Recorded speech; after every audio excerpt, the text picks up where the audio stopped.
pagka maingat nating pinag-aralan ang buhay ng Panginoon dito sa lupa, ay matutuklasan natin na isa sa pinakamahalagang misyon na dapat niyang gampanan ay hubugin niya ang kanyang 12 alagad. Marahil ay maging ang eksaktong bilang na 12 ay ipinahayag sa kanya ng banal na Espiritu kung ano ang kahalagahan nito sa walang hanggan doon sa kaharian ng Diyos. Masasabi ko na kasing halaga ng kanyang pagtubos sa pamamagitan ng kanyang buhay, ang gawain niyan na ihanda ang kanyang 12 alagad upang siya niyang iiwanan dito sa mundo pagka siya ay umakyat na sa langit. Napapansin ko rin na magmula nung siya pumasok sa ministeryo, ay ito na ang kanyang sinasadyang gawin. Lagi ko nga pong sinasabi na nagawa man niya ang lahat ng kanyang pagsasakripisyo, ibinigay niya ang kanyang buhay, siya ay namatay, siya ay muling umakyat sa langit at naupo sa kanan ng trono ng Ama. Subalit kung hindi niya lubusang nagampanan ang bagay na ito, ang paghubog nga po sa kanyang 12, ay masasabi ko na maliit na bahagi lamang marahil ang kanyang magiging accomplishment na natupad. Kaya nga po na ang hubugin ng 12 alagad upang iwanan sa kanyang napasimulang misyon ay napakahalaga. Marahil tayo man din ay hindi makikinabang kung hindi po niya nahubog ang kanyang 12 alagad. At kung i-apply po natin sa ating buhay ang bagay na ito at pag-iisipan natin na kung natupad man ng Panginoon ang paghubog sa kanyang 12 alagad, subalit itong mga alagad na ito o yung mga susunod na henerasyon ay hindi po nila ginagampanan ng bahagi ng discipleship, ay malamang ay hindi na tayo inabot ng ebanghelyo. Kaya't ang bagay na ito na sa ngayon ay nakaatang sa ating balikat ay napakahalagang pag-aralan din naman natin ano ang inilaan ng Panginoon na gawain para sa atin sa bagay na ito, paano natin gagawin, na ang tanging Diyos lang ang mag-aani ng kaluwalhatian at hindi tayo ay dapat magampanan din naman natin. Kung tatanungin kita sa pagkakataong ito, sinasakatuparan mo ba ang paggawa ng alagad sa iyong buhay? Naitatanong ko po yan sa inyo sapagkat karamihan sa mga Kristiyano ay ang unang bahagi lamang po ng Great Commission ng kanilang pinagkakabalahan at kinakaligtaan ang ikalawang bahagi nito. Marahil ay maging sa aking sinabing yan ay nagugulat po kayo sapagkat ang totoo ay hindi po masyadong binibigyan ng diin ng marami ang tungkol sa discipleship. Marahil ay nababanggit nga po nila ito, subalit meron po silang maling kaunawaan sa bagay na ito. Una ko pong bigyang linaw yung dalawang bahagi ng discipleship o ng Great Commission na kung titingnan natin sa Biblia, ay dalawang ebanghelista ang nakapagtala nito, si Mateo at saka si Marcos. At yan po ay nakasulat sa huling bahagi ng kanilang isinulat, yung ipinahayag sa kanila ng Panginoon pagkatapos muling mabuhay o kaya ay umakyat doon sa langit.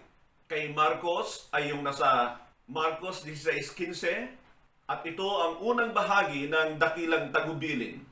Kaya't humayo kayo at ipangaral ang mabuting balita sa lahat ng nilalang. Sinabi pa sa karugtong na ang sumampalataya at mabautismuhan ay maliligtas, subalit ang hindi sumasampalataya ay mapapahamak. Yan po ang unang bahagi ng dakilang tagubilin. Ang ipangaral ang mabuting balita upang ang mga tao ay magsisampalataya para sa kanilang kaligtasan. At ang ikalawang bahagi naman ay ang sinabi ni Mateo sa Mateo 28:19 hanggang 20. Kaya't humayo kayo at gawin ninyong alagad ko ang lahat ng bansa. Bautismuhan ninyo sila sa ngalan ng Ama at ng Anak at ng Espiritu Santo at turuang sumunod sa lahat ng ipinag-uutos ko sa inyo at sa gayo'y magiging kasama niyo ako hanggang sa katapusan ng sanlibutan. Yan po ang ikalawang bahagi ng dakilang tagubilin. Yung pong unang bahagi na itinala ni Marcos ay ang pangangaral ng mabuting balita sa lahat ng nilalang. At yung ikalawang bahagi ay paggawa ng mga alagad. Isang katanungan muli para sa atin, nagagampanan mo ba ang parehong bahaging ito ng dakilang tagubilin? Ang katotohanan, mga kapatid, ay marami po ay ginagampanan yung unang bahagi at sila'y nagiging kontento na sa kanilang accomplishment. There are many so-called believers that after preaching the gospel at yung tumugon sa kanilang pangangaral ay binibilang nila at sila ay nagmamalaki na sa bagay na yon. Hindi po ganyan ang ugali ng Panginoon sa pangangaral sa mabuting balita. At kung papansinin din naman natin ang mga apostol na hindi po sila nakukontento na malaki ang bilang ng tinatawag na tumanggap ng mabuting balita. Mapapansin natin sa sinulat ng mga apostol na ang kanilang mga sulat ay naglalayon na palaguin ang mga mananampalataya sa kanilang buhay Kristiyano. At hindi maikakaila na kapag hindi sila nagpursige hanggang sa wakas, ay makikita natin ang panganib na hindi sila mahubog bilang matatag na alagad. Kaya masasabi ko naman na kahit ikaw, kapag ikaw ay nakontento na sa tinanggap mo ang Panginoon, akalain mo na ikaw ay ligtas na, at hindi ka na naglalayong lumago, ay inilalagay mo sa panganib ang iyong buhay. Nanganganib ka sa napakaraming ibinabala ng Panginoon at ng mga apostol na panganib para sa mga Kristiyanong hindi matatag ang kanilang pananampalataya. Nang sabihin ko yan ay nangangahulugan na hindi lumalago at hindi nagiging matibay ang kanilang pundasyon sa salita ng Diyos. Sa ngayon ay makikita natin na napakahalaga ng paggawa ng alagad na siyang pinagkaabalahan ng Panginoon. Simula nang siya ay pumasok sa ministeryo, pagkatapos magpabautismo, subukin ng banal na espiritu, nang dalhin sa ilang upang tuksuhin ng diablo at pagkatapos ay mula roon ay ito na ang kanyang pinagkaabalahan. Sa nakaraang mga video ng The Life of Jesus Christ, yung huling 3 video ay tinalakay ko na ang tungkol sa dakilang tagubilin kung paano ito isinakatuparan ng Panginoon. Sa evangelism ay pinakita ko halos lahat ng mga nanalig at inakay ng Panginoon sa mga ebanghelyo ay ipinakita ko kung paano niya ginagawa ito nang sa gayon ay dapat maging pattern din naman natin. Sapagkat ako'y naniniwala na ito ay mga halimbawa upang hindi po tayo gumawa ng ating sariling pamamaraan at alam natin ang katotohanan na ang Panginoon at ang mga apostol ay nagbababala tungkol sa mumurahing ebanghelyo. Ano po ang ibig ko sabihin sa bagay na yan? Ang ibig ko pong sabihin ay yung ebanghelyo na napakadaling tanggapin, napakasarap ng mga pangako. Sabi ko nga po na tila ito ay cake na nabubudburan ng tinunaw na asukal na nagugustuhan ng marami. Pagkatapos doon ay meron tayong 2 video na tinalakay ko ang tungkol sa pagsasagawa o paglalayo ng Panginoon na mahubog ang kanyang 12 alagad. Dito naman po ngayon sa ating gagawin dito ay ipapakita ko sa inyo ang kanyang pakikitungo sa mga alagad. Bagamat hindi natin mayaalis na makita yung mga ilang hakbang kung paano niya ginawa ang bagay na ito, ay magfo-focus po ko hanggat maaari sa attitude ng Panginoon sa mga ginawa niyang alagad.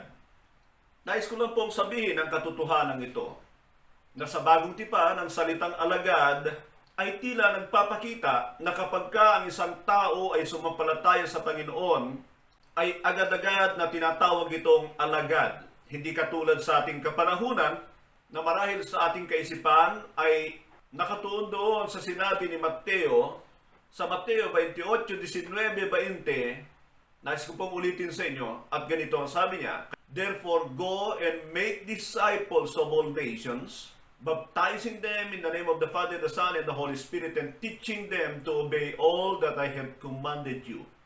Diyan po ay inakala natin na ang alagad ay malalim na o yung nahubog na, naturuan na ng marami tungkol sa kaalaman sa Panginoon at sa salita ng Diyos. Doon sa aklat ng Gawa ay makikita natin na kapag ito ay sumampalataya na ang Panginoon ang Mesyas, ay tila ibinibilang kaagad silang mga alagad.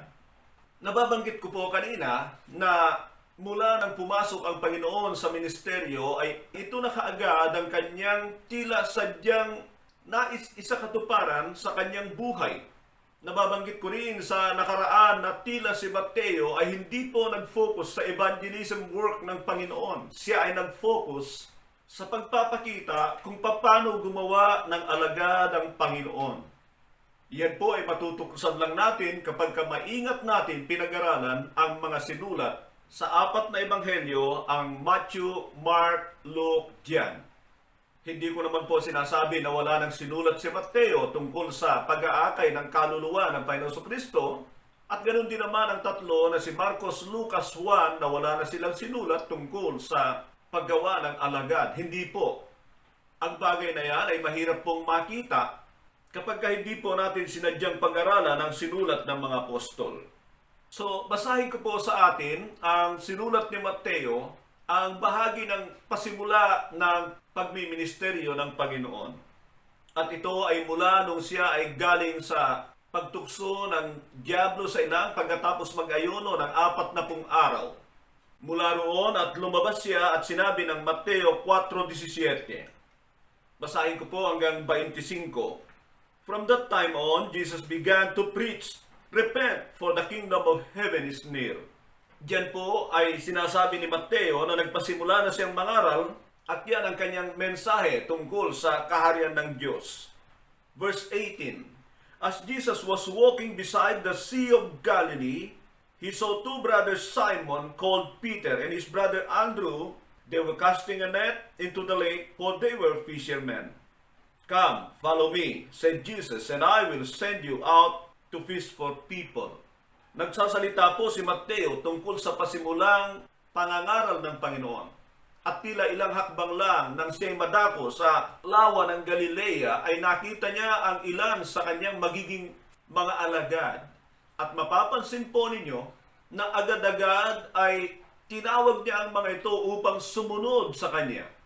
Naipakita ko sa nakaraang video na si Pedro halimbawa ay una nang nakatagpo ng Panginoon at yun ay nakatala sa aklat ni Juan sa John chapter 1. At pagkatapos ay nakikita ko na malamang ito ang pangalawang pagpapanagpo ng Panginoon at ni Pedro at siya ay tinatawag na sa kanya.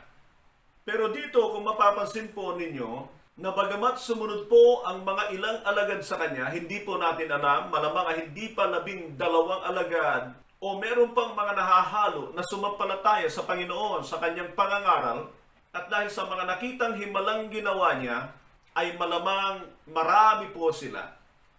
Subalit kalaunan nga ay ilan lamang dito ang makikita natin na naging bahagi ng 12 alagad na ito. Sabi po sa verse 20, "At once they left their nets and followed him." So sila po ay sumama na. Pero katulad ng sinasabi ko, hindi po ito ang tuluyan ng pagsama ni Pedro halimbawa sa Panginoon Jesucristo, sapagkat ito ay nangyari doon sa aklat ng Lucas Kabanata 5 na kung saan ay talagang iniwan na ni Pedro ang kanyang mga kasangkapan sa pangingisda at tuluyan na rin sumunod sa Panginoon Jesucristo. Ituloy ko po. Going on from there, he saw two brothers, James, son of Zebedee, and his brother John. They were in a boat with their father Zebedee, preparing their nets. Jesus called them, and immediately they left their boats and their father and followed him. Jesus went throughout Galilee, teaching in their synagogues. So makikita po natin diyan na maging ang magkapatid na si Santiago at Juan, mga anak ni Zebedeo, ay sumunod na rin sa Panginoon, pero hindi pa po ito yung lubusang iniwan ang kanilang pangingisda para tuluyan ang sumunod sa Panginoon. Ituloy po natin. Jesus went throughout Galilee, teaching in their synagogues, proclaiming the good news of the kingdom, and healing every disease and sickness among the people. News about him spread all over Syria, and people brought to him all who were ill with various diseases, those suffering from severe pain, the demon-possessed, those having seizures, and the paralyzed, and he healed them. Large crowds from Galilee, the Decapolis, Jerusalem, Judea, and the region across the Jordan followed him. So pagkatapos na makakita ng maraming mga himala ng pagpapagaling ang Panginoon Jesucristo, ay makikita natin ang sinabi Large crowd from Galilee, Decapolis, Jerusalem, Judea, and the region across the Jordan followed him. Tila po sunog na mabilis na kumalat ang ginagawa ng Panginoon dahil ito po ay himala na siyang hinahanap ng mga tao. Sila ay mga galing sa ilang bayan din naman na kung titignan nga po natin ay tila isang bansa na ito dahil nababanggit na po ang Syria. Pero ang nais kong makita natin diyan ay ang dami ng mga tao na nagpasimulang sumunod sa Panginoon. Large crowd.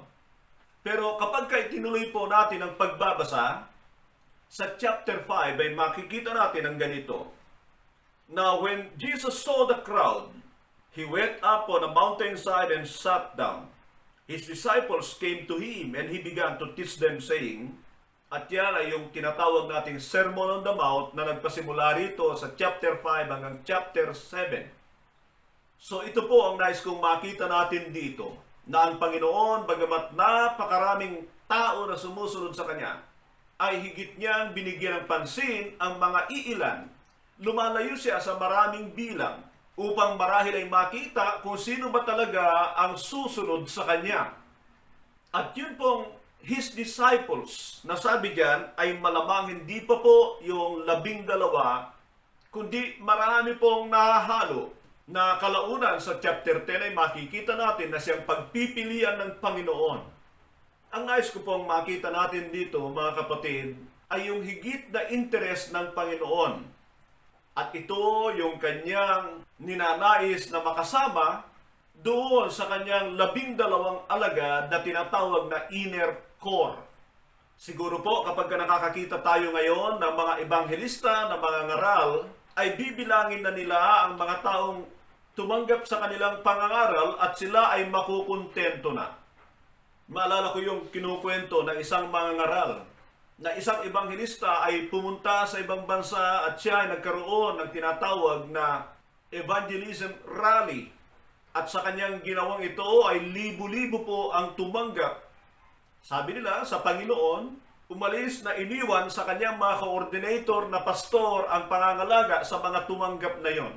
Pagkatapos ay bumalik pagkatapos ng isang taon upang alamin kung ano na nangyari sa mga inaalagaan ng mga pastor na ito, ay nalungkot nang mabalitaan niya na kakaunti na lamang ang nagpapatuloy sa kanila sa kanilang mga gawain.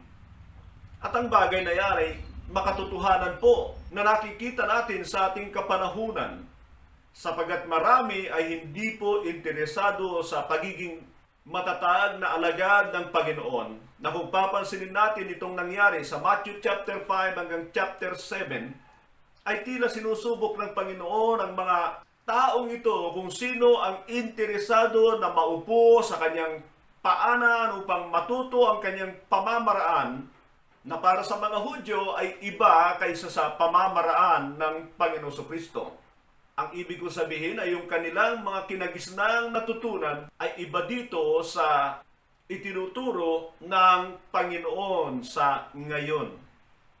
Subalit ang layunin po natin dito ay tignan yung evangelism work ng Panginoon, na kung itutuloy po ninyong basahin ang Mateo Kabanata 8 ay mapapansin po ninyo na tila ang Panginoon doon ay personal na tinatawag na ang mga ilang lalaki sa Kanya, na malamang ang layunin niya ay ang gawin silang alagad.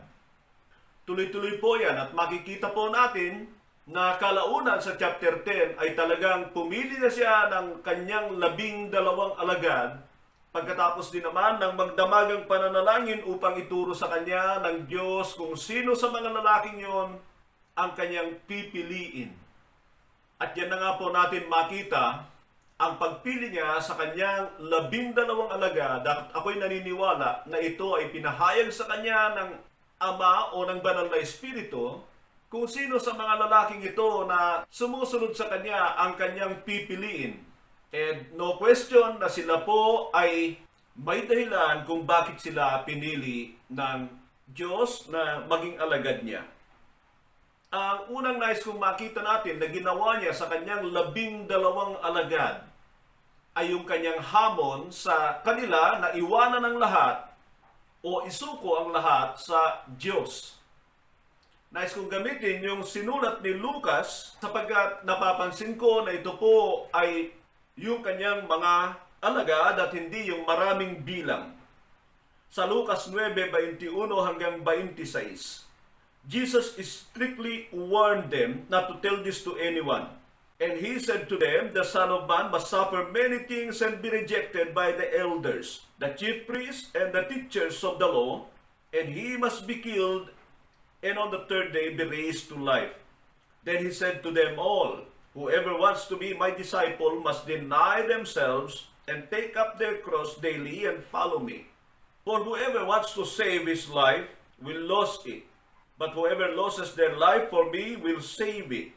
What good is it for someone to gain the whole world and yet lose or forfeit their very soul? Whoever is ashamed of me and my words, the Son of Man will also be ashamed of them when he comes in his glory and in the glory of the Father and of the holy angels. Pag-aralan po ninyo ang konteksto nito ay mapapansin po ninyo na ang kanyang hinahamon dito ay ang kanyang 12 alagad. Sapagkat ito po yung panahon o pagkakataon na tinatanong niya ang kanyang mga alagad, ano ang sinasabi ng mga tao tungkol sa akin?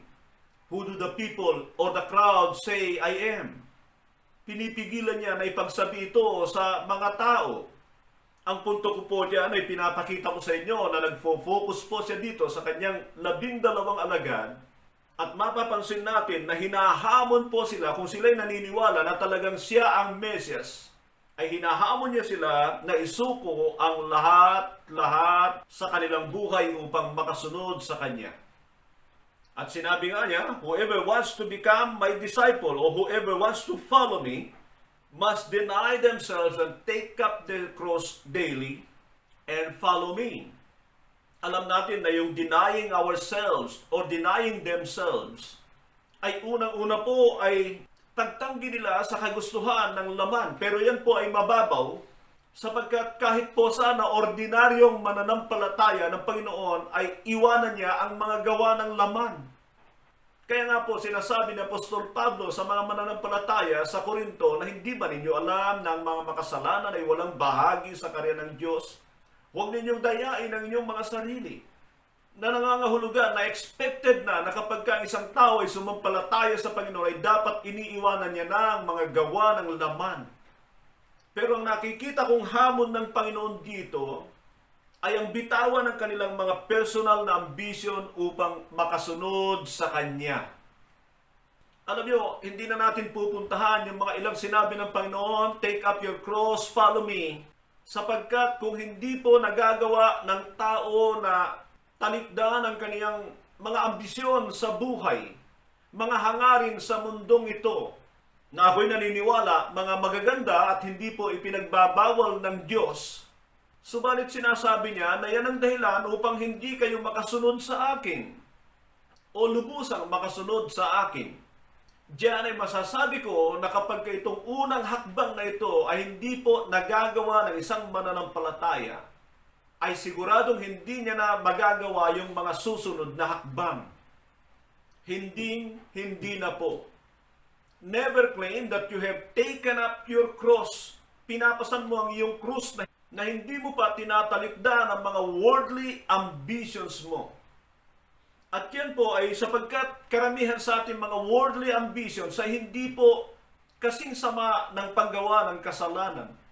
Pero sila po ang itinuturing ng Panginoon na kalaban upang lubusang makasunod ang isang mananampalataya sa Panginoon Jesucristo ng buong buo. Isipin po natin ang katotohanan ito. Alalahanin natin ang karamihan sa mga alagad ay mga mangingisda. Meron bang kasalanan sa pagiging mangingisda? Kung yun ay kasalanan, so kasalanan ang pagkakarpintero ng Panginoon bago siya pumasok sa ministeryo. Ang mga mararangal na pinagkakakitaan na hindi po kasalanan sa Diyos. Pero isang sigurado na hadlang yan upang hindi mo magampanan ng lubusan hanggat yan ay mga prioridad mo sa buhay mo. Nabanggit ko po yung prioridad sapagkat si Apostol Pablo ay meron din naman pong ginagawang pagkakakitaan sa kanyang kapanahunan ang paggawa ng tolda, subalit hindi na po yon ang kanyang prioridad. So ang punto po dyan mga kapatid ay kung meron man tayong pinagkakakitaan na hindi na po yun ang ating prioridad. Hindi tayo subsub doon na magrarason tayo na wala na tayong magagawa sa ubasan ng Panginoon dahil meron tayong pinagkakabalahan. Kaya sasabihin ko po na yung mga tao na laging abala, busy ako, na hindi naman po napagsasabihan ng mga leader ng iglesia ay nagiging dahilan para hindi na sila makapag-focus sa dapat nilang gawin sa ubasan ng Panginoon. Ipaalala ko lang po ang babala ng Panginoon na sinabi niya yung panahon ni Noe. Just like in the days of Noah, people were eating and drinking, marrying and giving in marriage until Noah entered the ark and God sends the flood and destroyed them all. Alam niyo, wala pong binabanggit na kasalanan ng Panginoon na ibigay niya itong babala. Lehitimo lahat ang kanyang sinasabi na dahilan upang yung mga tao ay mapahamak sa kanilang kapanahunan. Sinabi pa niya, and just like in the days of Lot, people were eating and drinking, marrying and giving in marriage, buying, selling, planting, erecting buildings, until the day Lot left Sodom and God sends the fire and destroyed them all. Pansinin din po ninyo, sinasabi ng Panginoon sa pagkakataong yan ay wala po kayong makikita na kapag ginawa ng isang tao siya ay nagkakasala. Pero ang naging problema ng mga tao sa panahon na yon ay subsub sila sa kanilang lehitimong pinagkakaabalahan na dahilan para sila'y madamay sa mga makasalanan. So ito po ang punto na kapag hindi mo na isusuko ang lahat sa Panginoon, ginagawa mong prioridad ang mga ilang bagay sa buhay mo dahil iniisip mo na ito ay hindi masama, ay maaaring ikapahamak ng iyong kaluluwa. Sinasabi ko po yan sapagkat maraming Kristiyano, they always talk about their busyness. Pastor, busy po ako eh. Nang ibig pong sabihin ng mga taong ito, hindi naman namin prioridad yan, Pastor, meron kaming lehitimong pinagkakaabalahan.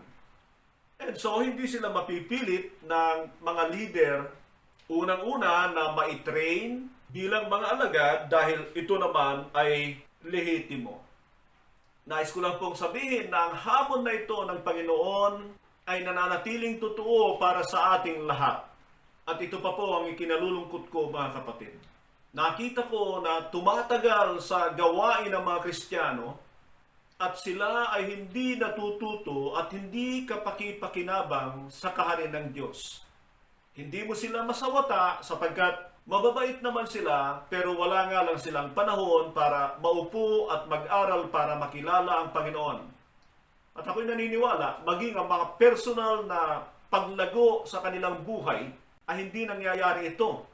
Ang higit na nakakalungkot mga kapatid ay iniisip nila na darating ang isang araw na babaguhin sila ng Panginoon sa kanilang kalalagayan. Hindi po kayo babaguhin ng Panginoon hanggat hindi kayo nagsisisi na gawin talaga na prioridad ang Diyos sa inyong buhay.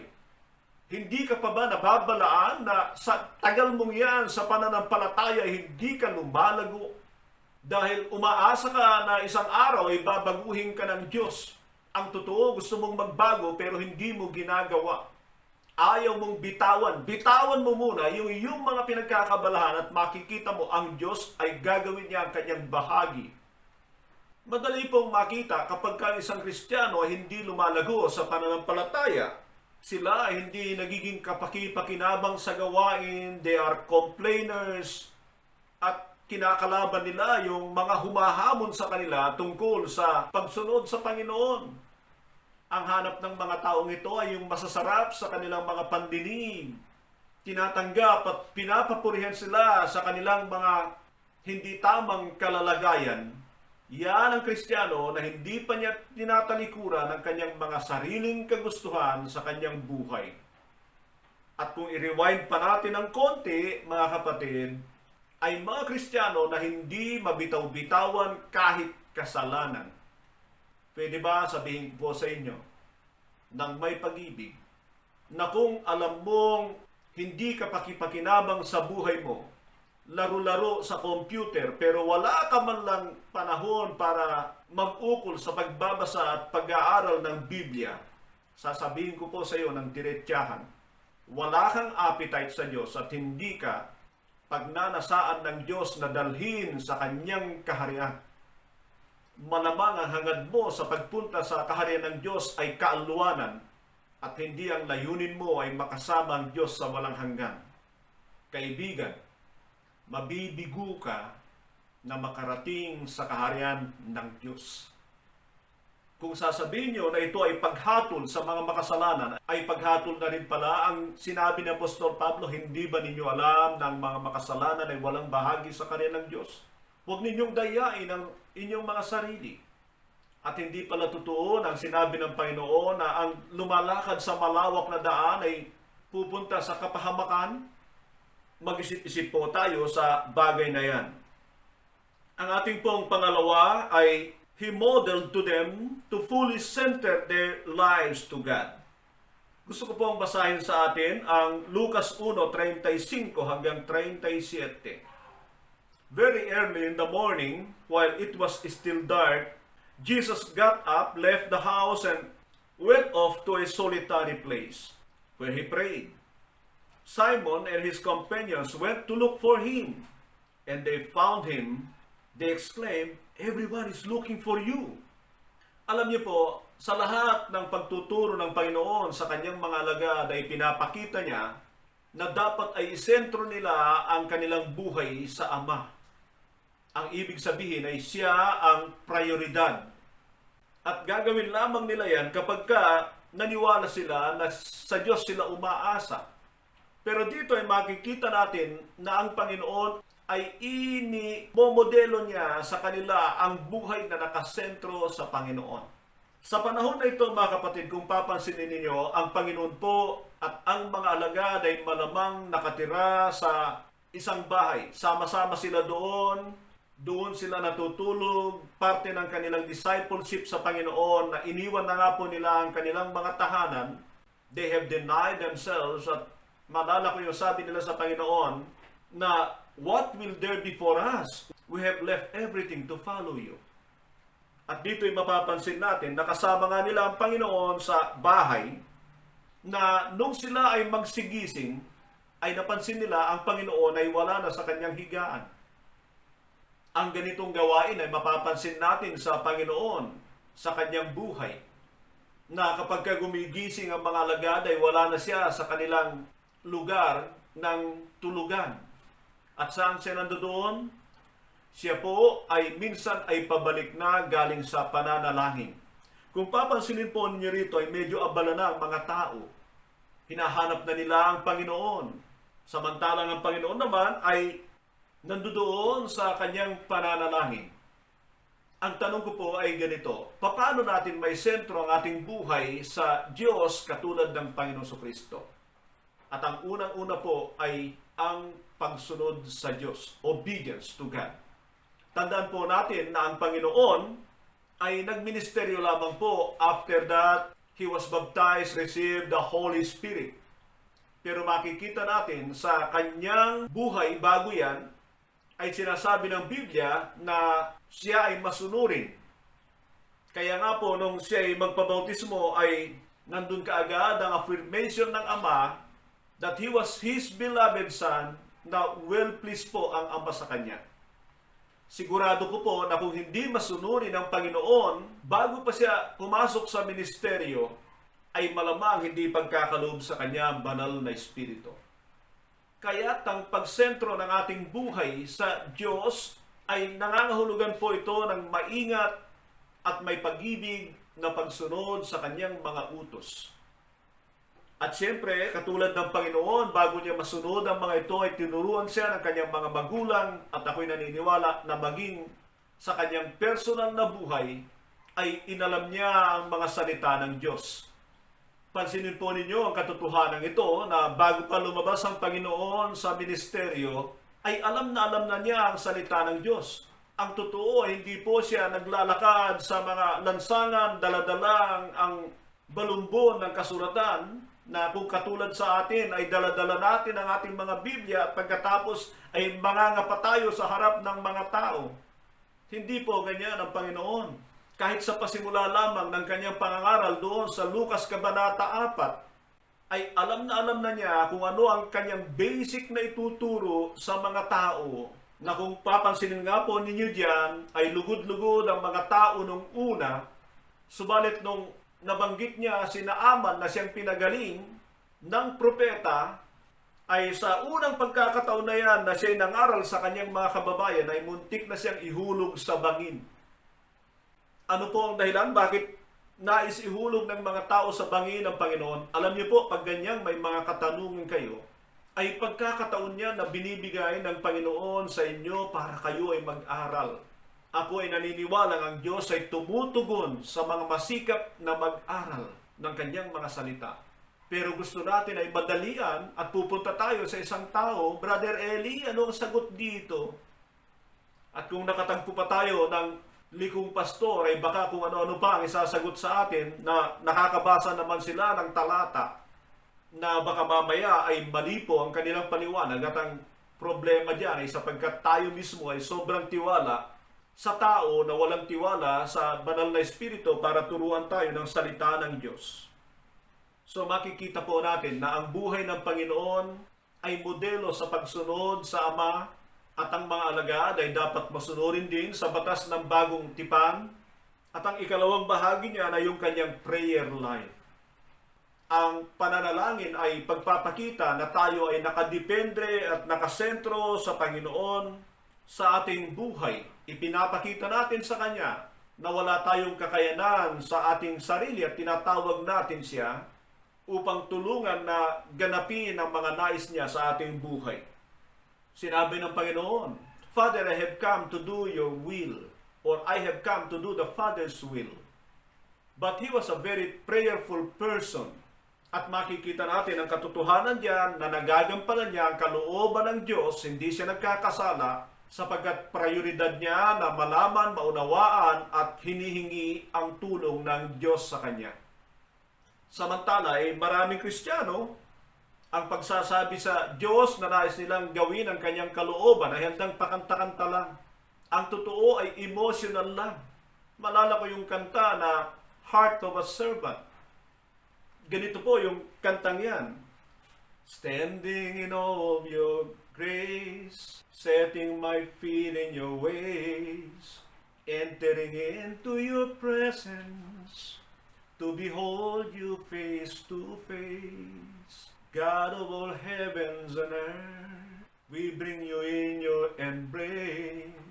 Unfailing love that surrounds me. Oh God, I stand amazed. My Jesus, my Lord. Alam niyo mga kapatid, maraming Kristiyano mas gusto na inaawit lang sa Panginoon. Feeling nila, yung inaawit nila, yung ginagawa na nila, isineset lang nila ang kanilang emosyon at sila ay kontento na sa ganung bagay. Pag-aralan po ninyo yung mga sinasabi natin diyan sa kantang yan at makikita nyo at susubukin ninyo kung totoo nga ba na ginagawa natin ang mga bagay na yan. O emotionally, sineset lang natin, nakala na natin ay nakasentro ang ating buhay sa Panginoon dahil lang sa panahon na yan, tayo ay nakatayo, nakala mo ay talagang masunurin sa Kanya. Ang punto ko po dyan ay para ipakita sa atin na ganyan ang mga nagaganap sa buhay ng maraming Kristiyano. Na kapag kaumawit sila ng isang awit, ay akala nila, ginagawa na rin nila sa totoong buhay. At pagkatapos ay kontento na sila dyan, na naaawit nila, nasasabi nila sa Panginoon na masunurin sila, nakasentro ang kanilang buhay sa Diyos. Hindi po ganyan ang buhay ng Panginoon. Ang Panginoon ay simple lang ang kanyang pagpupuri sa Diyos. Hindi siya nagsasalita ng magaganda sa Diyos para lang i-steer ang kanyang emotion. Father, I am this, I do this, I center my life to you. Hindi po. Kapag ang Panginoon ay nagsalita, I thank you, Father. Or I praise you, Father. Ganyan lang kasimple ng kanyang mga papuri sa Diyos.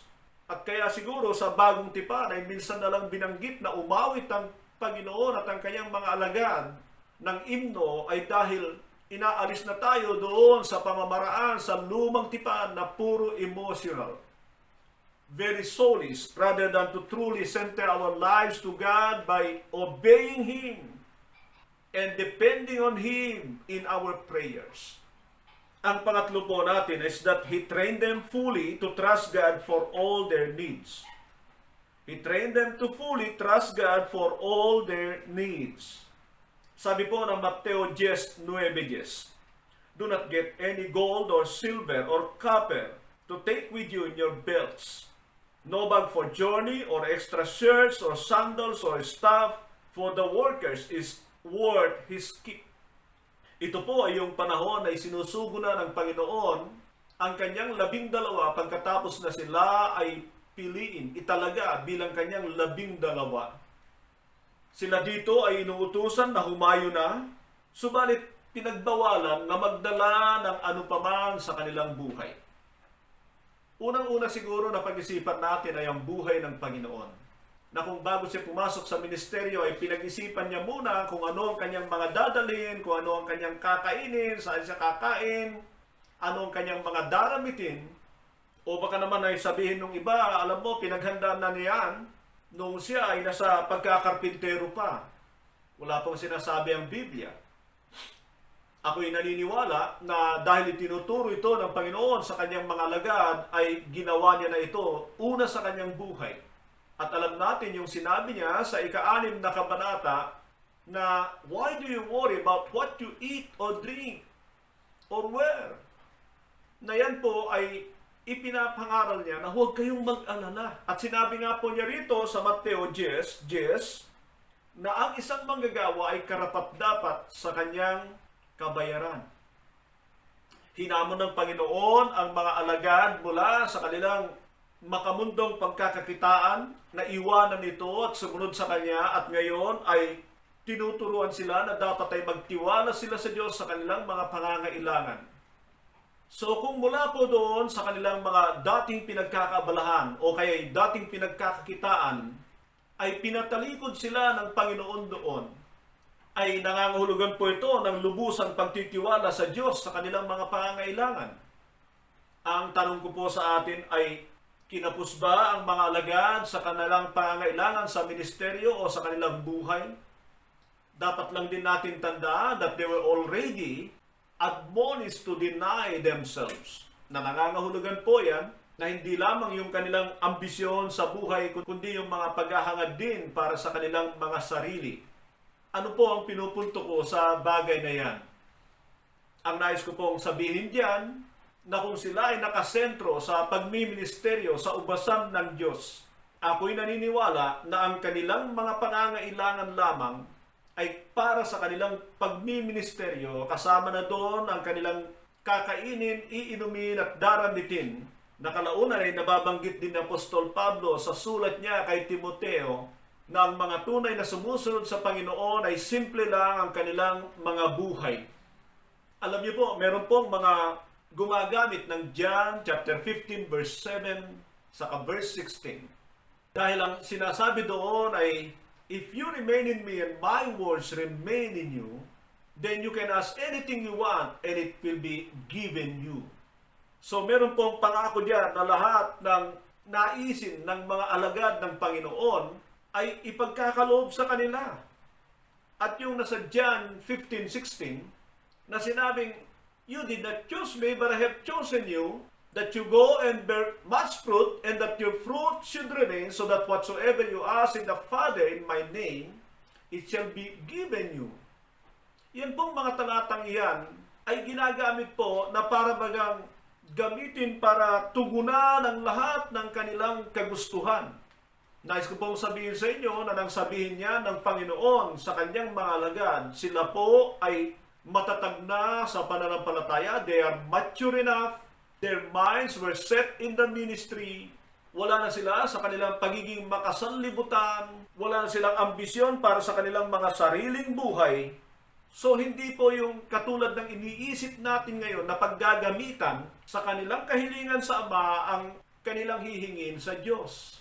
Maalala ko nga na yung mga ilan sa gumagamit nito ay sinasabi na ito ay blank check na ibibigay ng Panginoon sa iyo, nangangahulugan na ito'y kayamanan. So marami po ay sinubukan pang magsulat ng ilang milyon na siya raw itataas para hingin sa Diyos. Diyan ay makikita ninyo na lumalabas ang kasakiman ng mga nagsasabing mga tagasunod ng Panginoong Kristo. At ang dahilan ay yung mga tagapagturo din naman na akala mo ay talagang alagad na alagad ng Panginoon, subalit isinesentro ang kaisipan ng mga tao sa pagiging makamundo at paghahangad ng para sa kanilang mga sarili. Sa mga tunay na sumusunod sa Panginoon, nais kong sabihin sa inyo ang katotohanan ito. Maraming pagkakataon na nahirapan ang mga alagad. Hindi sila sobra-sobra sa pangangailangan. Paminsan-minsan ay nasasabi ni Paul, naranasan kong magutom, naranasan kong maghirap.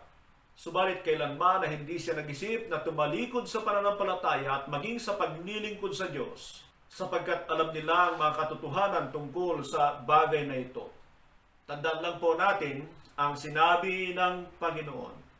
Ang manggagawa ay karapat-dapat sa kanyang kabayaran. Nakapaglingkod na rin po ako sa gawain ng Panginoon ng mahigit 30 taon. Galing din po naman ako doon sa mga katulad ng sinasabi ko na merong maling hangarin sa ministry noong una. Subalit sa habang ng Panginoon ay itinuwid niya ang paniniwalang ito at dinala niya ako doon sa kaisipan ng New Covenant. Subalit ang nais kong sabihin ay hindi po ako pinabayaan ng Panginoon kasama ang aking pamilya. May papatutuo ko po na dumating ako sa punto na 3 sa aking mga anak ang sabay-sabay na nagkolehiyo. Subalit sa habag ng Panginoon, ginamit niya ang bagay na iyon upang magtiwala ako sa Kanya. May pagkakataon na galing ako sa aking pananalangin at alam ko ang aking may bahay ay galing din sa pananalangin. At bakas ko sa kanyang mukha ang tila siya ay galing sa pag-iyak. At siya tinanong ko, bakit ka umiyak? At sinabi niya sa akin na nanalangin siya sa Panginoon dahil sa araw na yon ay meron pa kaming isasaing na bigas, subalit wala na kaming ulam. 6 po ang aming anak at madali naming maunawaan at tanggapin ang minsan ay hindi kumain, subalit hindi mo yan may papaliwanag sa mga bata. At ako po ay nanalangin din sa Panginoon. At alam po ninyo, pagkatapos kong manalangin, ay mabuti ang Diyos, tumunog yung aming telepono at sinabi sa akin, at ayaw ko nang idetalye sa inyo na ang Diyos ay nag-provide po ng halaga para matugunan ang aming mga pangangailangan sa mga susunod na araw. Hindi po madamot ang ating Diyos. Kanya lahat ng bagay na ito sa mundong ito. Subalit nais niya na makita na tayo ay nakadepende sa Kanya.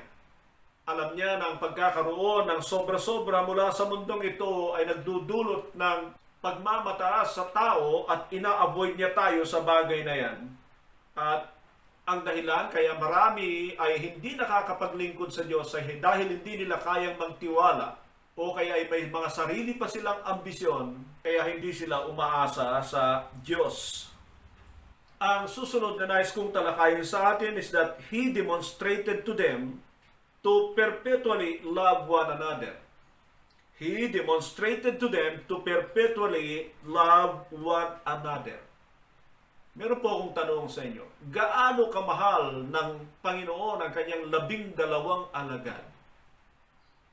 Mahal ba talaga niya sila o gusto lang niyang kasangkapanin sila sa ubasan ng Diyos para ipagpatuloy ang kanyang iiwanang trabaho? Subukan po ninyong ikalat ang inyong kaisipan. And sometimes this is how to meditate the scriptures. Isa-isip ninyo ang kabuuan na ang Panginoon ay nagmi-ministeryo dito sa mundo ito. O kaya sa sinulat na lang ng mga ebanghelista na si Matthew, Mark, Luke, John, ano po ang unang-unang pumapasok sa isipan ninyo kaugnay sa pag-ibig ng Panginoon sa kanyang mga alagad? Nagpapakita ba ng pag-ibig ng Panginoon sa kanyang mga alagad nang tawagin sila at paalisin sila mula sa kanilang mga pinagtatrabahuhan o mga pinagkakaabalahan? Mahal ba ng Panginoon ang mga alagad na ihiwalay sila sa kanilang mga mahal sa buhay upang mag-focus sa gawain ng Panginoon? Mahal ba ng Panginoon ang mga alagad na kung papansinin ninyo ang mga isinulat ng mga ebanghelista ay mas maraming pagkakataon na sila ay pinapagalitan kaysa sa sila ay pinapapurihan? Sana po ay napansin ninyo ang bagay na ito sapagkat si Jesus ang ating Panginoon, ang ating modelo. Hindi lamang sa paggawa ng mga alagad, kundi sa ating pag-ibig sa ating kapwa mga manggagawa.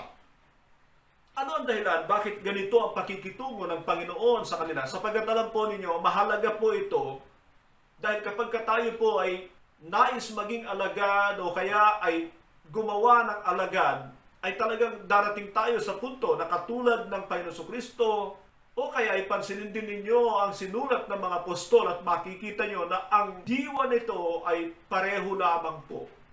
Si Pablo ay tila ang daming pagkakataon ay tinutuwid niya ang mga mananampalataya, nagagalit siya, na minsan ay nasasabi niya, papariyan ba ako na may dalang pamalo o kahinahunan?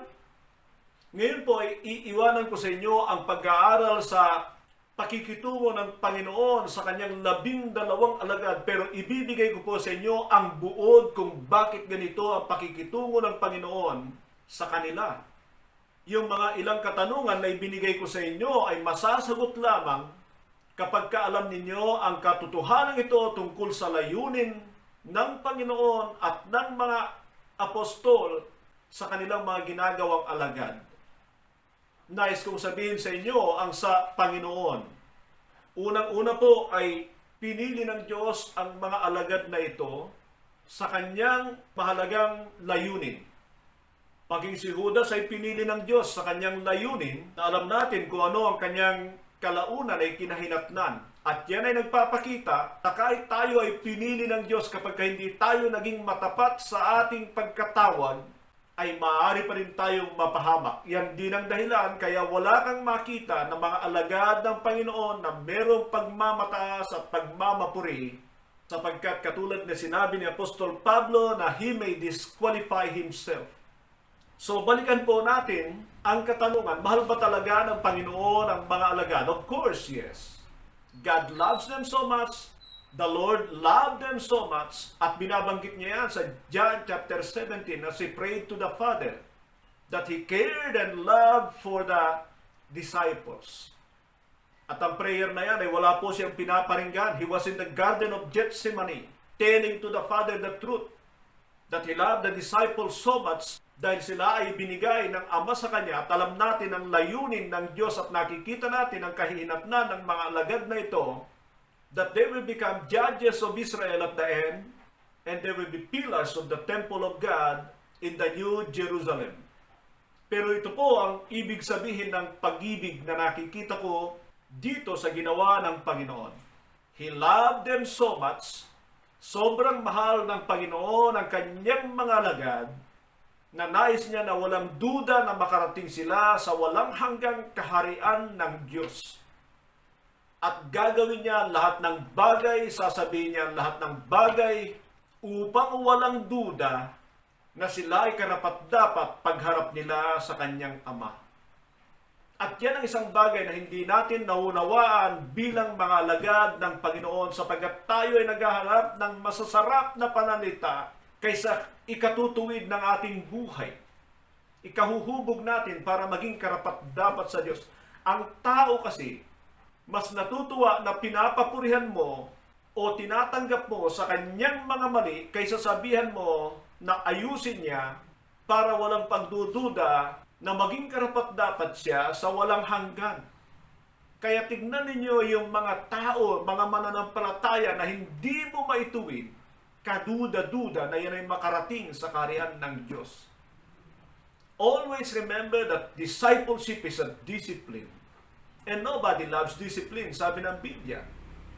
Maalala ko na ilan sa mga karamdaman ni Paul is a part of God's discipline, and that is a part of God's love, bahagi ng pag-ibig ng Diyos sa kanya, na hindi pinagaling ang kanyang thorn in the flesh, ang kanyang mata, dahil iniingatan siya ng Diyos na magkakaroon ng pride. And pride is a horrible sin against God. Pero ang pinupunto ko nga rito mga kapatid, na marami sa atin ay ayaw ng correction, ng admonition, ng pagtutuwid. Higit nating ikinasisiya na tayo ay tanggapin sa ating mga kamalian, unawain tayo sa ating mga hindi pagsunod sa kawalan ng galang sa salita ng Diyos kaysa sa ikinukorek tayo, at hindi po ganyan ang Panginoon. Ngayon, kung mahal kayo ng inyong mga leader, ay hindi sila mangingimi na sabihin sa inyo ang ikatutuwid ng inyong buhay because they prefer eternity rather than your pleasure and comfort in this world. Ganyan po ang pag-ibig ng Panginoon na hindi naunawaan ng marami. Kasama na rin po diyan ang paglilingkod ng Panginoon sa kanila.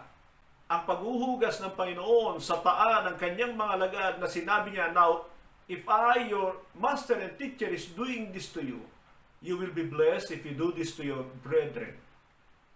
Mga kapatid, ilang ulit din pong binanggit ang tungkol sa paghuhugas ng paa ng mga alagad.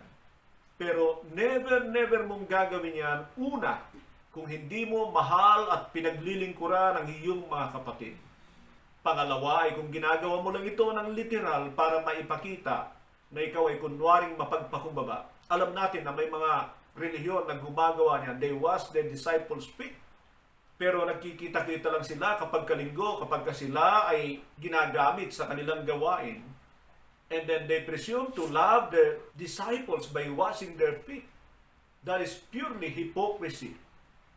Now mga kapatid, pagkakataon ninyo para bigyang pansin ang pag-aaral sa mga pakikitungo ng Panginoon sa mga alagad at matutuklasan ninyo na mas maraming pagkakataon na galit ang Panginoon, itinutuwid niya ang Panginoon at hindi nangangahulugan na hindi niya mahal ang kanyang mga pinili. Ulitin ko, He loved them so much that He wanted them to be pure in the eyes of God, perfect in the eyes of God, that He corrected them from their errors and He scolded them in their unbelief. Mahal ng Panginoon ang kanyang mga alagad na wala siyang pinakaahangad kundi makarating sila sa buhay na walang hanggan. At ang ating panghuli ay He empowered them through sending them the Holy Spirit to empower them for service. Sabi po sa John 16:7, "But verily I tell you, it is for your good that I am going away. Unless I go away, the advocate will not come to you, but if I go, I will send him to you." Pangako ng Diyos ang banal na Espiritu sa mga mananampalataya.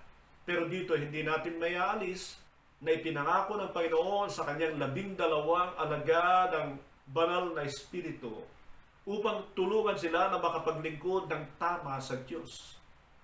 At pinipigilan sila na huwag gumawa ng anupamang bagay bago siya umakyat sa langit hanggat hindi dumarating sa kanila ang banal na Espiritu. Acts 1:4 and 5. At ang bagay nito, mga kapatid, ay sinasabi ko at isinama ko rito sapagkat ako'y naniniwala na isa ito sa mahalagang aspeto ng pakikitungo ng Panginoon sa kanyang mga alagad. Admonishing them to wait for the Holy Spirit, not to do anything apart from the Holy Spirit, sapagkat karanasan po niya ang bagay na yan. Ngayon po ay makikita natin kung gaano kahalaga ang 12 alagad na ito ng Panginoon para sa Kanya, at sa lahat ng nais maging totoong alagad ng Panginoon ay dapat matutunan ang bagay na ito para sa kanilang buhay, hindi lamang para sa personal na paglakad, kundi sa paggawa din naman ng mga alagad at sa paghamon sa kanila sa kanilang paglilingkod sa Diyos. Alam ko po na marami pa tayong dapat tuklasin tungkol sa buhay ng Panginoon kasama ang kanyang 12 alagad sapagkat katulad ng sinabi ko sa aking pasisimula na ginugol niya ang kanyang panahon na mahigit 3 taon na punong-puno ng mga gawain at mga pagtuturo at paghubog sa kanila na kailangan nating maunawaan at matutunan. Alam natin na meron pong 12 ang Panginoon at sila po yung tinatawag na inner core.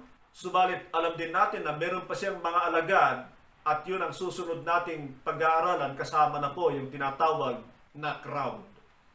Napagpala nawa tayo dito sa pag-aaral na ito at matutunan natin ang attitude ng Panginoon sa kanyang mga alagad na siya rin nating maging buhay bilang kanyang mga alagad at sa paggawa natin ng mga alagad. Magandang araw po. Ang biyaya ng Diyos ay sumagana nawa sa atin. Pagpalain tayo ng ating dakilang Diyos.